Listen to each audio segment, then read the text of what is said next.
अस्सलाम वालेकुम दोस्तों, मेरा नाम है मोहम्मद हसन और आप देख रहे हैं हसन रॉक्स। 1980 से पहले मस्जिद नबी के अंदर ज़ायरीन रोज़ा रसूल के करीब आकर दुरूद व सलाम पढ़ते थे और इस वक्त वहाँ गाड़ियाँ भी रोका करती थी। लेकिन जैसे जैसे ज़ायरीन की तादाद बढ़ती गई, मस्जिद नबी की तोसी की ज़रूरत पेश आई। इस तोसी में एक मुश्किल ये थी कि रास्ते में रसूलुल्लाह सल्लल्लाहु अलैहि वसल्लम के वालिद हज़रत अब्दुल्ला की कब्र मौजूद थी। हज़रत अब्दुल्ला का असल ताल्लुक मक्का से था, मगर रसूलुल्लाह सल्लल्लाहु अलैहि वसल्लम की वालिदा हज़रत बीबी आमना का ताल्लुक मदीने से था, जिसकी वजह से हज़रत अब्दुल्ला अपने ससुराल मदीना में मौजूद थे। हज़रत अब्दुल्ला का इंतकाल जवानी में ही तकरीबन 18 से 20 साल की उम्र में मदीना मनव्वरा में ही हुआ और वहीं इनकी कब्र बनाई गई। 1980 के आसपास पहली बार ये फैसला किया गया कि हज़रत अब्दुल्ला की कब्र को मुंतकिल करके जन्नतुल बकी में दफन किया जाए। इस वक्त तक इनकी वफात को तकरीबन 1400 साल गुजर चुके थे और ये इकदाम मस्जिद नबी की तोसी के लिए ज़रूरी समझा गया। हज़रत अब्दुल्ला चूँकि नबी करीम सल्लल्लाहु अलैहि वसल्लम के वालिद मोहतरम हैं और इनका मुकाम मर्तबा इंतहाई बुलंद है, इसलिए इनकी कब्र कुशाई के लिए आम गोरकनों को बुलाने के बजाय रोज़ा रसूल की सफाई करने वाले अफराद जो हज़रत बिलाल हबशी की नस्ल से हैं को इस मुकद्दस फरीज़े के लिए चुना गया।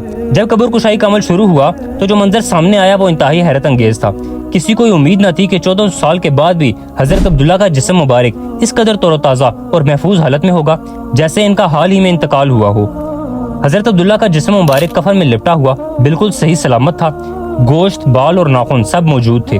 कब्र के इर्द गिर्द खुशबू फैली हुई थी जिसे हर कोई महसूस कर रहा था। इस मौका पर मौजूद खुशनसीब अफराद में से बहुत से लोग आज भी जिंदा हैं और इस हैरत अंगेज वाक़े के गवाह हैं।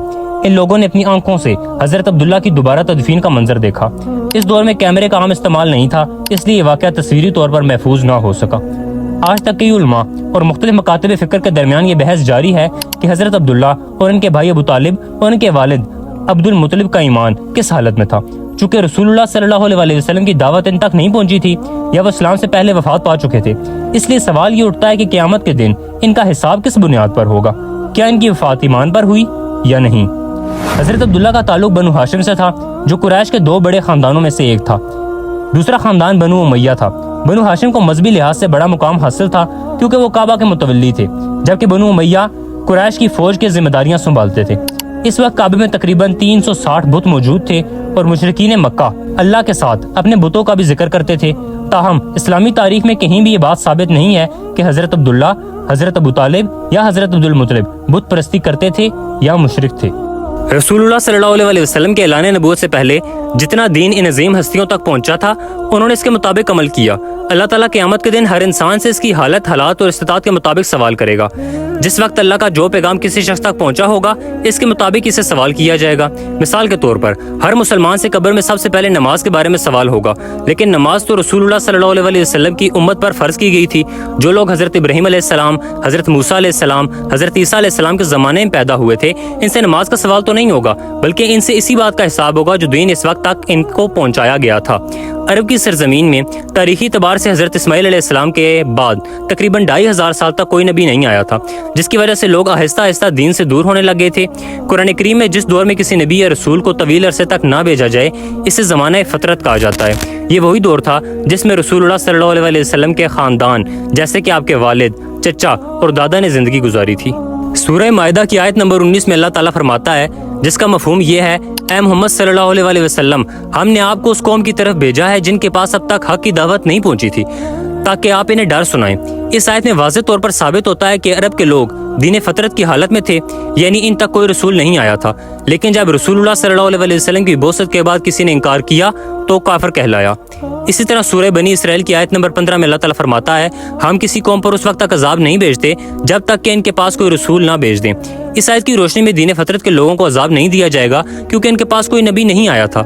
लिहाजा रसूलुल्लाह सल्लल्लाहु अलैहि वसल्लम के वालिदैन और आपके करीबी रिश्तेदार इस आजमाइश से आज़ाद हैं। सही मुस्लिम में एक हदीस मौजूद है जिसमें एक शख्स रसूलुल्लाह सल्लल्लाहु अलैहि वसल्लम के पास आया और अपने वालिद के बारे में सवाल किया। रसूलुल्लाह सल्लल्लाहु अलैहि वसल्लम ने फरमाया कि वो आग में हैं। ये सुनकर वो शख्स गमगीन होकर चला गया। रसूल करीम सल्लल्लाहु अलैहि वसल्लम ने इसे बुलाया और फरमाया, तेरा वालिद और मेरा वालिद दोनों आज जहन्नम में हैं। इस हदीस को बाज़ लोगों ने गलत अंदाज में समझा कि इससे मुराद रसूलुल्लाह ने अपने वालिद लिए हैं, लेकिन हकीकत में ऐसा नहीं है। اس حدیث میں عربی زبان میں ابی کا لفظ استعمال ہوا ہے جو کہ والد اور چچا دونوں کے لیے استعمال ہوتا ہے۔ یہاں پر رسول اللہ کریم صلی اللہ علیہ وسلم نے اپنے چچا ابو لہب کا ذکر فرمایا جو ہمیشہ آپ کا دشمن رہا۔ عربی زبان میں چچا کو بھی باپ کی طرح مخاطب کیا جاتا ہے، لیکن جہاں پر خاص طور پر والد کا لفظ آتا ہے وہاں سے مراد بایولوجیکل فادر ہوتا ہے۔ ایک اور حدیث میں رسول کریم صلی اللہ علیہ وسلم نے حضرت عمر رضی اللہ تعالیٰ عنہ سے فرمایا چچا بھی باپ کی طرح ہوتا ہے اور میرے چچا عباس کی زکوٰۃ میرے ذمے ہے۔ یہاں بھی ابی کا لفظ استعمال ہوا ہے جس سے مراد چچا ہے، لہٰذا رسول اللہ صلی اللہ علیہ وسلم کے والدین اور آپ کے خاندان کے ایمان اور کفر کے معاملات میں ہمیں قرآن کریم اور اللہ کے احکام کی روشنی میں فیصلہ کرنا چاہیے۔ جب اللہ تعالیٰ نے اپنے نبی کریم صلی اللہ علیہ وسلم کے والدین کو بخش دیا ہے تو ہمیں اس معاملے میں بحث سے گریز کرنا چاہیے، اس کے بجائے ہمیں اپنے ایمان کی فکر کرنی چاہیے اور نیک عمال کی طرف توجہ دینی چاہیے، کیونکہ یہی ہمارا مقصد ہے۔ اللہ تعالیٰ ہمیں صحیح سمجھ عطا فرمائے اور نیک عمل کرنے کی توفیق عطا فرمائے، آمین۔ Why are the parents of the Prophet ﷺ in hell? This question you do not ask me about. This question is something that the Prophet himself ﷺ told us about, and the hadith is in Sahih al-Imam Muslim. His father, a man came to him and said, "O Prophet of Allah, where is my father?" So the Prophet said, "Your father is in hell." How did the Prophet know? Allahumma salli wa sallim alayhi. Because Allah told him. So the man did not feel well about the answer. The Prophet said to him, "Your father and my father are in hell." And in another hadith, the Prophet wept one day, alayhi salatu wasalam. So they asked him, "Why are you weeping?" He said, "I sought permission from Allah to seek forgiveness for my mother, and He denied me from seeking forgiveness for her."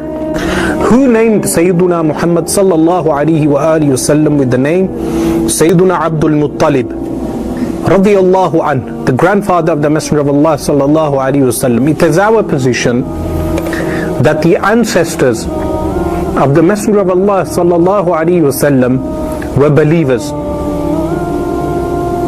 that the direct ancestors were believers. There is no proof to show that Abdullah radiyallahu anh and Sayyidatuna Amina radiyallahu anha were disbelievers or polytheists.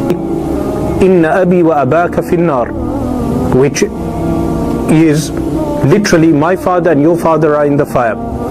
But the context of this narration is not mentioned. And this addition of Inna abi is an isolated addition of one narrator. Other narrators from Thabit al-Bunani, you will find that none of them add the addition of Inna abi, surely my father. None of them add this wording. Only one narrator adds this wording. And therefore the wording is considered an anomaly and is not accepted. It is considered a mistake of the narrator. That one, those two words, Inna abi, those are considered as a mistake of the narrator.